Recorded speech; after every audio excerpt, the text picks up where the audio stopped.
Untouchable, uncrushable. Untouchable, uncrushable. Untouchable, uncrushable. Untouchable, uncrushable. Down, face down. You know the routine.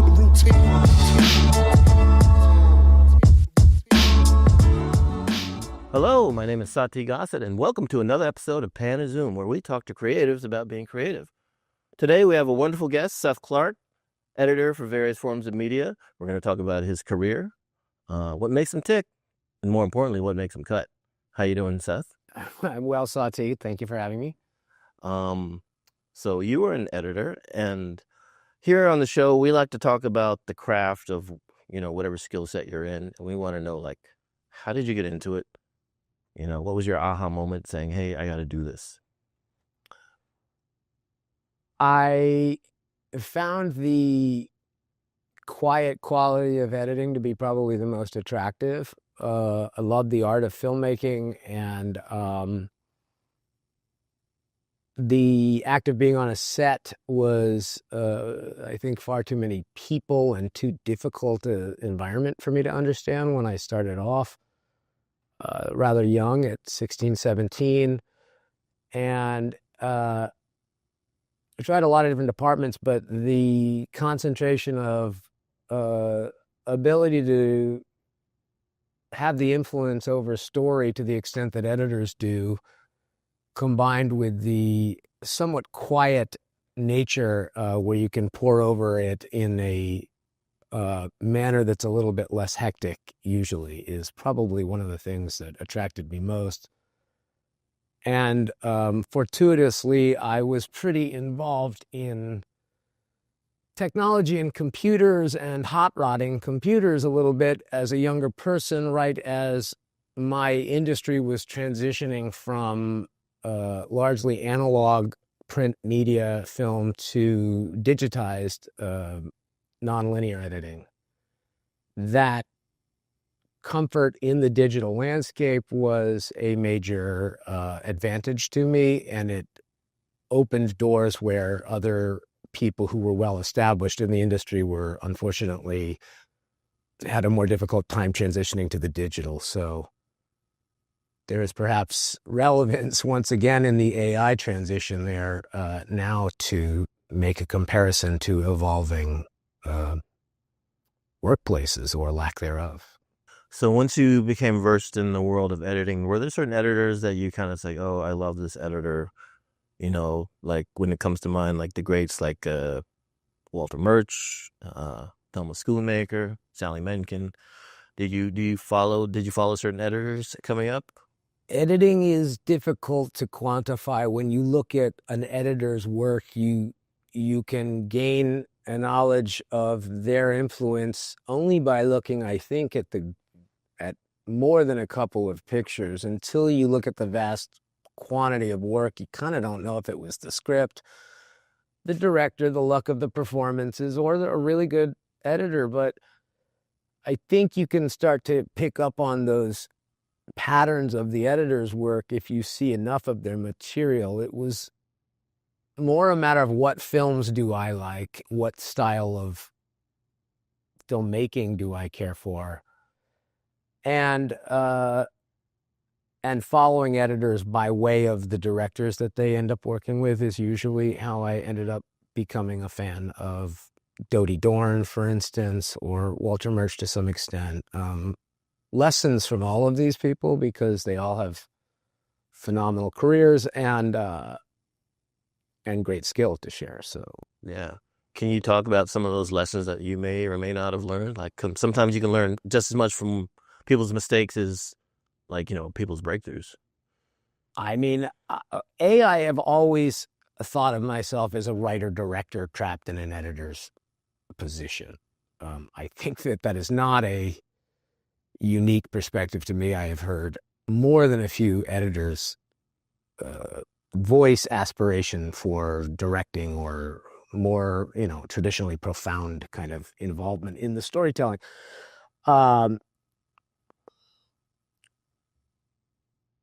One of the, you asked about the tricks of things. I mean, Just like sometimes you can, like if you see people doing smash cuts or some people having like doing prolonged takes and when and where to cut, is it off of something diegetic or non-diegetic, or is it off of movement or off of musical cue, Absolutely. I'll get back to that. One of the early lessons I had as an assistant editor was a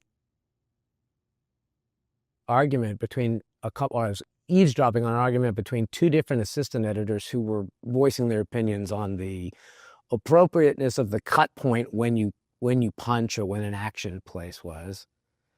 And the traditional thing is that you would cut right before the fist makes impact and then show the result on the back side of the cut. And there was argument in a specific case for why you might cut the frame after, and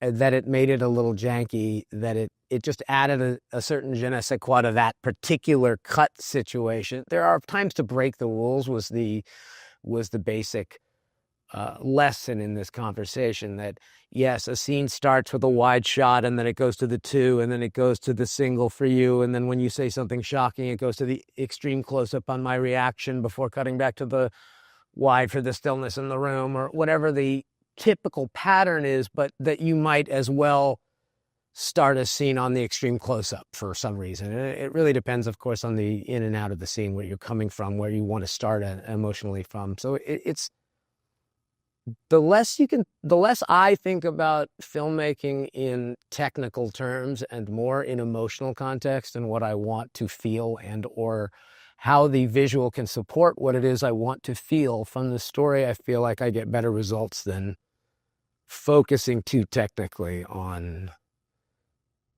There are many, many rules in all walks of life, and there's a time to bend them or flex them for creative intent. A little sort of life hack that I learned from Walter Murch, which I thought was phenomenal, and I use 20 years later, is many times we've looked at the dailies long enough, the rushes, the raw footage, and we keep hearing the same material over and over again. And especially on your own cut, you finished a cut, you're watching your cut for the however many time, the umpteenth time, and you don't have any perspective left.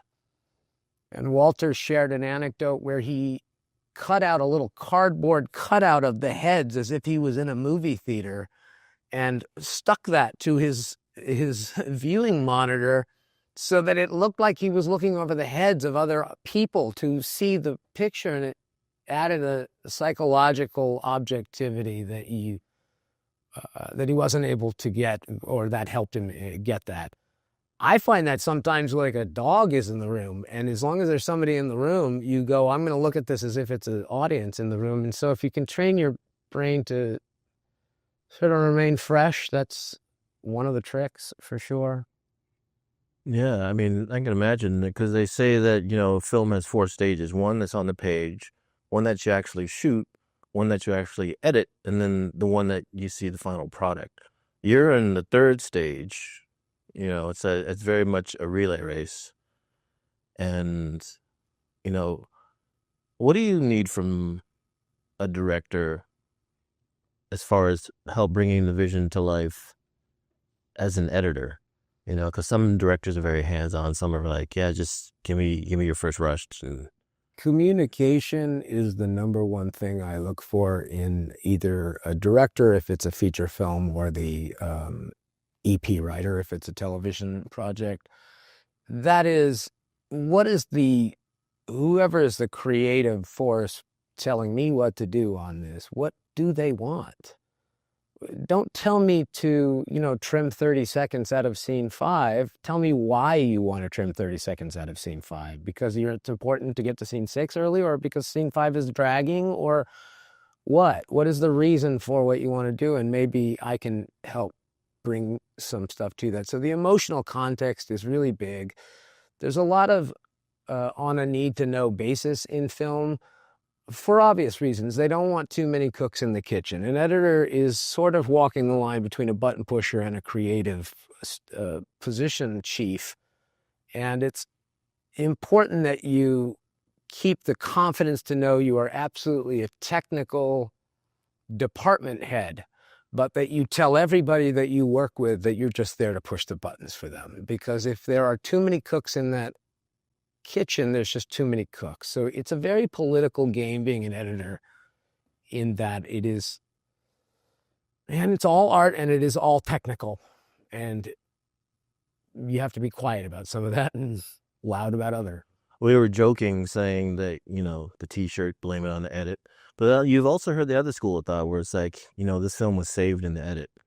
Absolutely. Yeah. Have you been on either side of that argument? Yes. The fix it in the edit is the funnest part of the picture sometimes. And I think that, I don't know why I've been brought in on a number of kind of help us make this better or whatever projects. And I love that. That's bring a new perspective to this project. What can we do to make this a little bit different? It's not quite working, but how can we make it work? Oh, well, maybe just a slightly different tone of music would change the vibe of everything. And often it does. Or what do you need that one scene? It kind of brings everything down in this part. Let's trim that out or down. Or a fresh perspective is, again, we lose that. Everybody loses that. And so that means of maintaining the freshness as an audience and going, what is this going to look like for the first time? Without the information I have, knowing what happens in scene 8, what's scene 1 look like? Remaining fresh is a super, super important thing. Like, what is the first... You can't start something and have it be incredibly boring for 20 minutes, knowing that at minute 30 it gets amazing. It's got to grab people in the first certain amount of time. I mean, if you're there to see an art film that is a slower pace, you might get away with something. But even then, you really want to see something. There should be... The other thing that I think is one of the most important things in editing is specificity. There should be no cutting for the sake of time, really. It should be for the sake of telling the exact story that you want. Sometimes we got to cut because we run out of a take and the person's dialogue doesn't continue in the direction you want it to, and we have to cut. If we didn't have to, I'd love to not have to. I'd love to just stay with the dang thing the whole bloody time until the actor is done, and then the reaction, as need be. But every shot should be intentional. When do I cut to you is when I want you to respond or add something or have involvement. Yeah. So when you're working in different genres, like I saw you work on Arrested Development and then more dramatic pieces. Can you talk about the differences? Because I know sometimes if it's a comedy piece, reaction shots can be everything and vice versa. It is all on the show. Arrested Development is a very smart. It is very quick, but it also allows as much time as need be to give you all of the joke it wants to. And if the joke is that we're sitting there awkwardly in silence for a moment, it's going to give you all of that. The challenge in comedic television is the pace at which it is told. You do not have much time to shoehorn story and content and the jokes. And it's often the content that gets sacrificed, and the acting and the performances that will get compromised in the name of shoehorning an extra joke in, which is great. We all love an extra joke, but I think if you were like, boy, I had 5 jokes and the perfect pace, or I had 9 jokes and the pace was not great, I'd rather have slightly fewer jokes and a good pace. But that's an argument I'm not always going to win. So I'm sure you've heard this, you're sitting in the editing room and a director, they absolutely love this scene or whatever, but it just doesn't fit the story. I think the title is Killing Our Babies. Yes. For the sake of, you talk about that. And have you? There are babies that refuse to die. Yeah. Sometimes they're my own. That's just some thing that I think brings I can say, oh boy, I built the whole scene off that one take. How are you going to cut that out? That's what the entire ethos of the scene is for me. I mean, that was my, that was my muse, that line. I don't care, get rid of it. And I go, okay. And then I watch it the next day or two later, and sometimes I miss it. And other times I'm like, dang, it's better without it. Yeah, that kind of goes what back was so to fun. the perspective you're talking about, because you see it so much, it kind of gets lost in the sauce. Right. Yeah. And you can get used to the version you're used to. It's another good point with music. It's why I never put music that we're never going to get the rights to.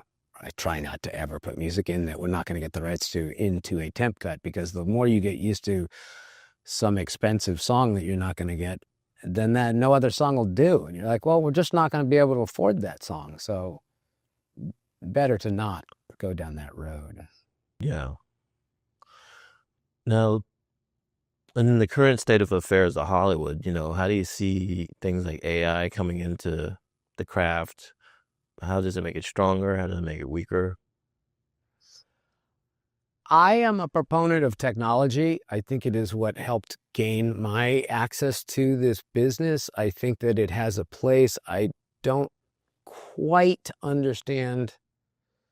Obviously, there's a difference. But when I think of, say, music in the early 80s and how much drum machines were suddenly incorporated into music production, and I'm going to guess if I was a drummer in that period of time, I'd be pretty sore about the proliferation of drum machines. I don't know that it hurt. I think drummers still had a job, but there was a new kind of drumming, and it was this very syncopated, rhythmic, synthetic sounding drumming that had its place, and people liked that. I think it's a tool, AI, and I think that to use it for any number of things has absolutely a place. It's developing at a rate that we're not going to not have to deal with it. So I think we best make peace with it, much like the people who had a difficult time transitioning from film to digital. If you don't at least learn to work the AI, you're not likely going to have a place in the future landscape. It would be my prediction based on my history and what I see AI capable of doing in the early days. It's not stealing jobs just yet. If you've used any AI, especially in an editorial manner in this point, it is not making edit decisions that are a threat to anybody. Maybe, and probably it will in the near future, but at this point, the fear-mongering over it is unjustified, and we should all really learn what it can do and figure out what we want it to do. There are a million times that I have wanted a take that I can't use because the continuity's not right. Boy, do I want the take where the girl leaves the scene and she goes, well, to heck with it anyway, and she throws her arm up in the air at that take. Boy, what a take that was. It was so perfect. Well, she just doesn't throw her arm up in any other coverage. So when she walks away, I don't have the dang arm. But if I had AI to say this shot, but we'll have her arm go up, and it's the same performance, and there's some, you're not stepping on the legality of performance rights. I'm not sure how that works out, but it's complicated. But that would be nice to be able to use AI in a technical manner to fix the cigarette ash so it doesn't keep going like this in the middle of a scene or something of that nature. Or to go, oh, you know what? We want the background to look more like the other background. Let's put a window behind both people and that'll mean something. I don't think that there's anything wrong with that any more than there would be to re-record dialogue at the Loop group. Yeah, it's a loop group. Yeah. It's just a fix it in post. So you've been asking us to fix it in post? That's my favorite term, guys. Mine too. No, I mean, because, you watch things like The Irishman where they're doing the de-aging thing of certain actors to kind of, show the actors as their younger selves. And in some ways it did feel clumsy, but in some ways it's kind of like a peek at the future. And like you said, this train is coming down the tracks. It can't be stopped, so we might as well embrace it. Use it for what it's good for and try and push its use in that direction would be another way of saying it. If you're only hiding in the corner and allowing it to walk over you and then complaining about it walking on you, well, that's not very productive. But you say, well, yes, but we could make even more money or better product or whatever you're using it with by using it in this way. Then you're a user of the AI and a technician who's familiar with the technology at hand. Which is, I think, in almost anything in America, it seems like if you can use AI to better the product or are familiar with its limitations and its ability to either help or not help what you're doing, that's a consulting job everyone would love to have, I think. Yeah. But, you know, like every guest on the show, you know, whether they're an actor, director, editor, we've had storyboard artists, costume designers, everything is in service of story. You know, whatever angle you're coming from, it's that collaborative process is very much a relay race. You said that, you know, you're a writer, director disguised as an editor. So we know that you're always in service of story no matter the project. Is there anything that you would hope you could do more of in editing, or instead of just being a technician, or you've kind of very left brain, right brain about it? I like the art of editing very much because of the nuances of it and that it is not a simple craft. The understated hero is a theme I enjoy in all media, in my own life, and in occupation as well. So I appreciate the cloak and dagger kind of nature of film, that it's not understood even by editors. You ask me who my favorite editor is, I go, I don't know. I don't know, because I don't really, unless I'm sitting there with the editor, I'm not entirely sure what the choices they had to make were. I can tell you which editors have had a lot of amazing projects that they've been a part of that I'm sure they've brought themselves to.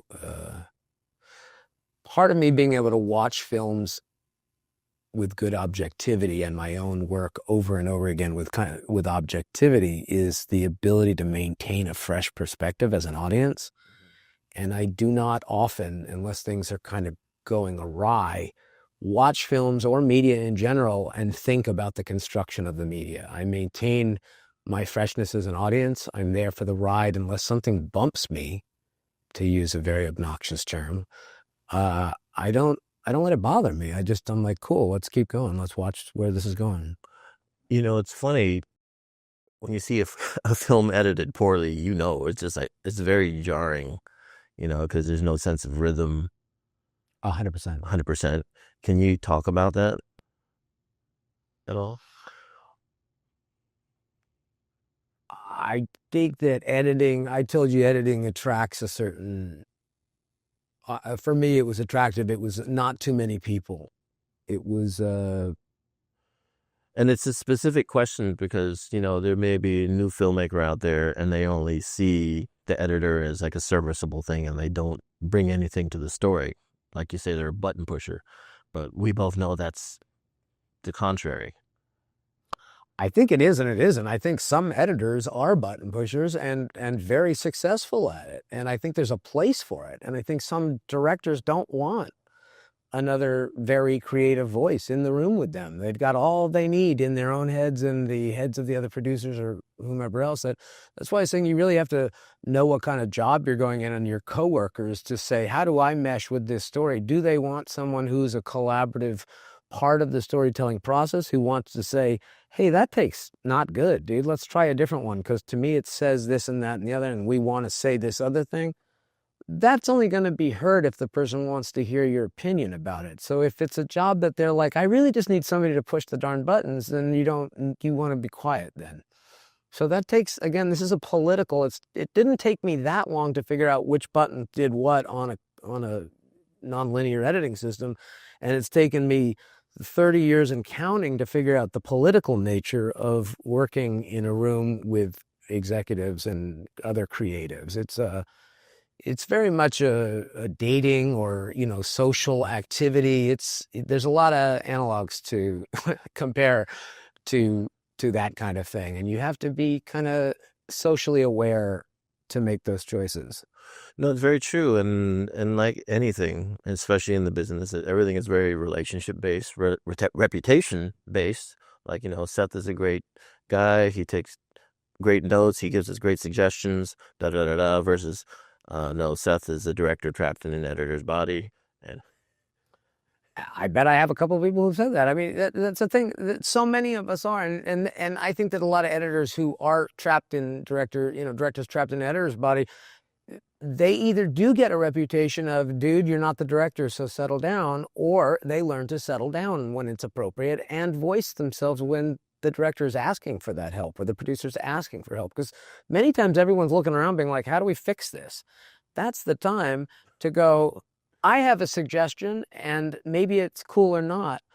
Sometimes we get a little overexcited and we want to throw our suggestion in when it's not necessary. And that is the point where you run into a situation where it's like you're acting a little directory for your editorial self, so settle down. Yeah, there's so many nuances to learn, and that's why it's important to hear that, you got to figure out when to pick your spots. When you get the opportunity, do your best, and, work begets work. Seth did a good job. Satip did a good job hosting the show. Let's bring him back for a 2-week special. Right. With even more important guests. More important guests. Much more important. I want to talk to the editor of Booty Warriors 3. Right. Yes. Any words of wisdom you impart to anyone wanting to get into the game of editing? Watch what you try and do what you like. I find this is helpful whenever I'm trying to figure out anything I'm doing. You watch the people who are really good at it, or the quality of the films or TV shows that you like, and then start to cut with that idea in mind, that pacing. Hey, when Jennifer on such a show says something and then Daniel responds in the other way, there's a da-da kind of response to that. Well, I want to have my 2 actors be da-da, so it feels the same as what I think is good. Once you understand the process of that, then you can make changes to the basic rhythms to understand how da-da might be different than the original da-da, or da-da, or whatever the rhythm is. You get to understand them, but I think sometimes it's very helpful just to sort of copy it. You hear it all the time in music and stuff too, where people are like, whoa, that's a bad version of somebody else. And you're like, cool, well, they're just exploring that voice and they'll learn to make it their own or not. So it's similar. Yeah, I mean, good copy is homage, bad copy is stealing. And most young people, myself included, have stolen stuff when they're learning to figure out how to do it. Yeah, I mean, it's semantics, synonyms if you want, but you have to learn by doing. And I think editing is a craft that is very much that. Selective and purposeful rule breaking is not only fun but important, I think, lest you have every vehicle you're driving look exactly the same. Every movie you look would be start with a wide, go to a medium, go to a single, it would all look the same, but except that you're sometimes forced to break the rules by performance choices or by your own choices, and that's marvelous variety. And you know what? You've been marvelous. And I'd like to thank you for coming on the show. Thank you. Seth Clark, editor, savant, childhood friend, but we'll leave that part out. Thank you for watching our show, Pan and Zoom. Until next time, keep on filming. Untouchable, uncrushable. Untouchable, uncrushable. Untouchable, uncrushable. Untouchable.